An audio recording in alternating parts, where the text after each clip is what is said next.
Natatandaan niyo, Brad Rayon, yung gano'ng salita ni Brad Eli na magpuprotesta siya sa langit. Pag daw yung nakita niya sa lupa na puro kawalang yaan ika ang ginawa. Tapos doong malalagutan na lang ng hininga, saka nagsalita na siya nagsisisi na at tumatanggap sa Panginoon. Pagdating daw sa langit, magpuprotesta siya. Kaya nung araw talaga napakalaki ng problema sa dating daan eh. Natandaan ko, may manggagawa. Eto, maikling kwento lang. Sabi nung manggagawang nagdoktrina, pero daily, paano ho yung dinoktrinahan ko matanda? Ano problema? Natapos po yung doktrina. Yun nga po, Brad Eli. Nakatapos ng doktrina. Kaso lang ho, yung matanda, excited, hindi ho nakatulog. Kasi paano makakatulog yung matanda? Tinakot ng manggagawa. Mga kapatid, mag-ingat po kayo. Itong huling gabi na ito, critical po ito. Alam nyo ba, si Satanas gagawa ng paghadlang para hindi kayo matuloy bukas sa bautismo. Kaya, wag mo kayong matutulog talaga ng malalim. Kasi baka hindi na kayo magising. Hindi talaga natulog.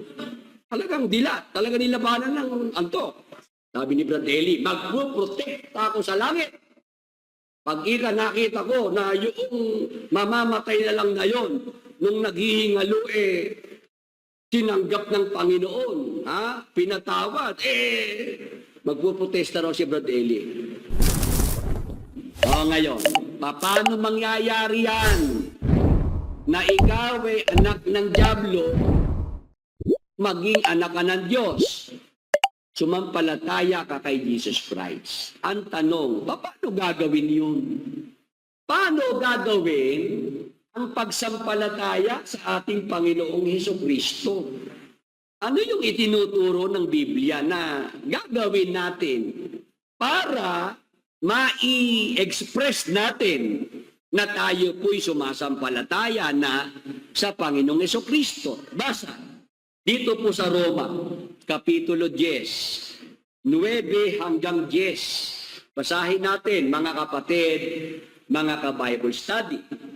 Sapagkat kung ipahahayag mo ng iyong bibig si Jesus na Panginoon at sasampalataya ka sa iyong puso na binuhay siyang mag-uli ng Diyos sa mga patay, ay maliligtas ka. Mga kapatid, nakikinig po ba kayo? Yung mga nasa Facebook, nasa YouTube,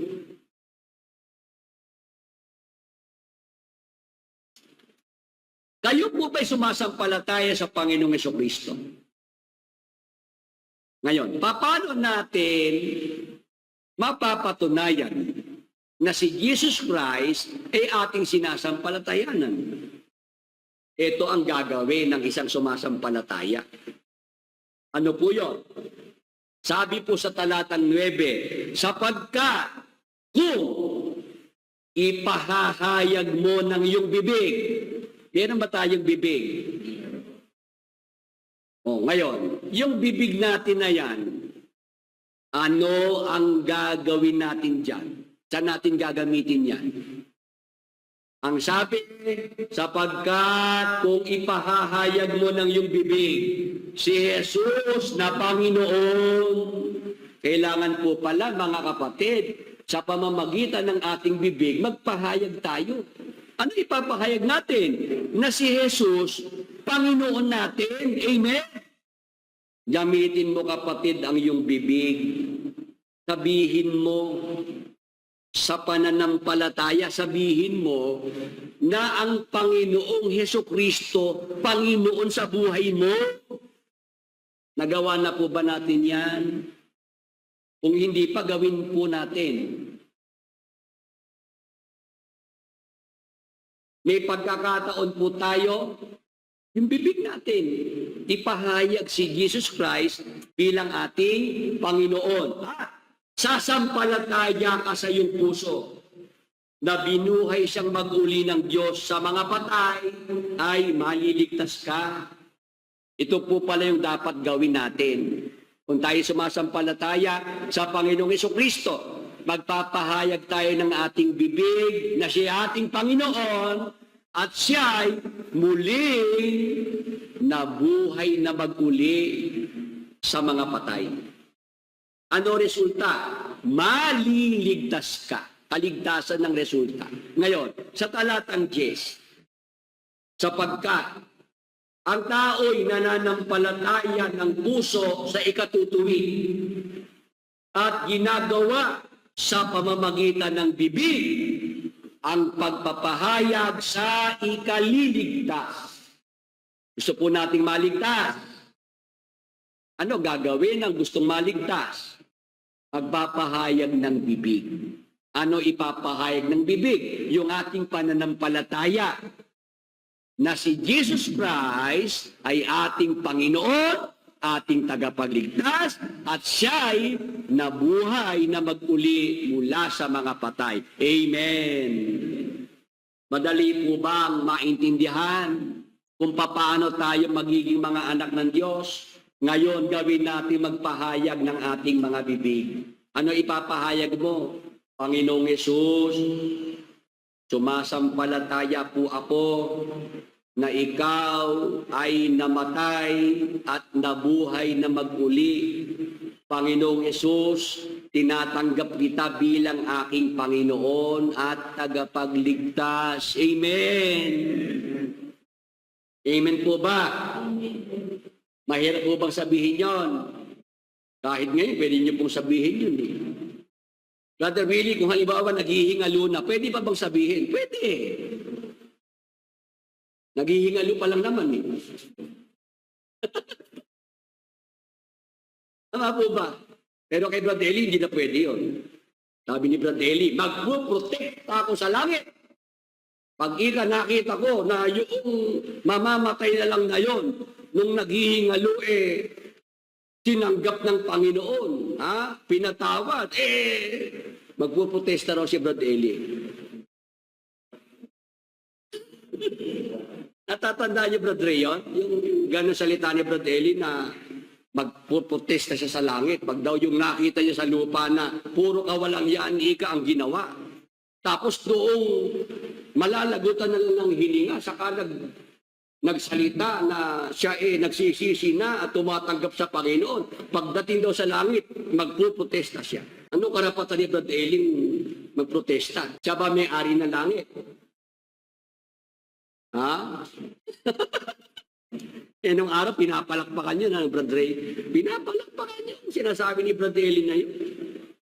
Pwede ba naman ikang ako na 40 taong nagpakahirap para lang makasunod sa Diyos? Tapos may naghihingalo na lang na bago nalagutan ng hiningay, nagsisi, pinatawad ng Diyos. Kaya hindi ka patas ang Diyos doon. Unfair siya doon. Yun tinatanggap yan nung araw. Pinapalakpakan niya. Sabi ko, nung wala na ako sa grupo ni Brad Eli, kaya pala ako nasulat yung sa krus, yung magnanakaw, yung pangyayari na yon na bago yun nalagutan ng hininga. Yun yung naging dapat sa Diyos yun. Kasi yun yung pagkakataon na siya'y nakakilala eh. Diba? Bago nalagutan ng hininga, kubilala kay Jesus Christ yung magnanakaw. Kaya nangako si Jesus Christ katotohanan ng sinasabi ko sa iyo, ngayon, kakasamahin kita sa paraiso. Yun para sa lahat yun ng nasa ganong sitwasyon. Nakakaintindihan ko. Kaya yun nasulat para sa lahat ng nasa ganong sitwasyon na nasa bingit ng kamatayan, may pagkakataon pa rin na maging dapat sa Diyos. Amen! Ibig ng Diyos, lahat ng tao ay maligtas, kahit naghihingalo pa kasama doon. Amen.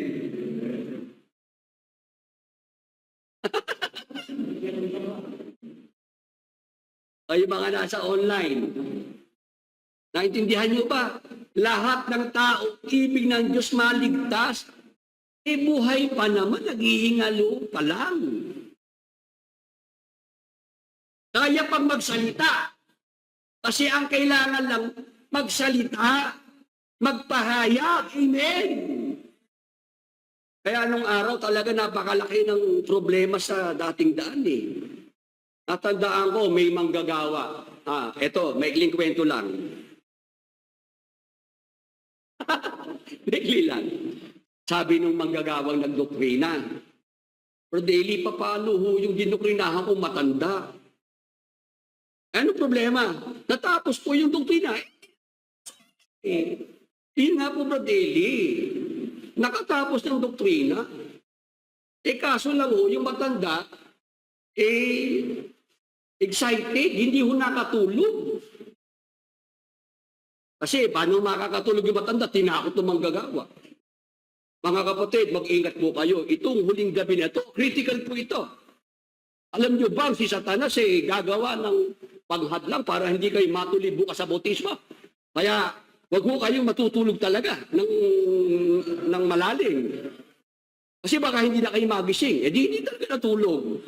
Talagang dilat. Talagang nilabanan ng antok. Tapos, kailangan po mag-ayuno rin. Di tiniis yung lipas ng gutom. Yung palang matanda, may sakit sa puso. Hindi natulog, hindi kumain. Nung umaga po, Brad Ele, sinundo namin. Pala. Naisakay po namin, naisakay naman pala. Nakarating po na apalit. Problema, diretsahin mo na. Maligo yung manggagawa Ito na nga po, Brad Ele, nagsuot na po ng pambautismo. Nung nasa banyo na po, inatake sa puso, Brad Eli, matanda. Hindi na po umabot sa tubig. Brad Eli, ligtas mo ba yung matanda? Kasi ang turo ni Brad Eli, para maligtas, dapat babautismo sa tubig. Hindi umabot sa tubig. Dahil sa banyo pa lang, inatakin Yun ang problema.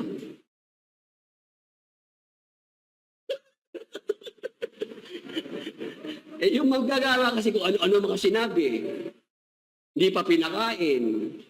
Siyempre, nagbiyahe pa, stress, wala sa tulog. Pagdating doon sa apalit, nagbihis na po ng pangbautismo, inatake sa puso, patay. Brad Eli, paano humaliligtas yun, di umabot sa tubig? Sabi ni Brad Eli, pahala na Diyos sa kanya.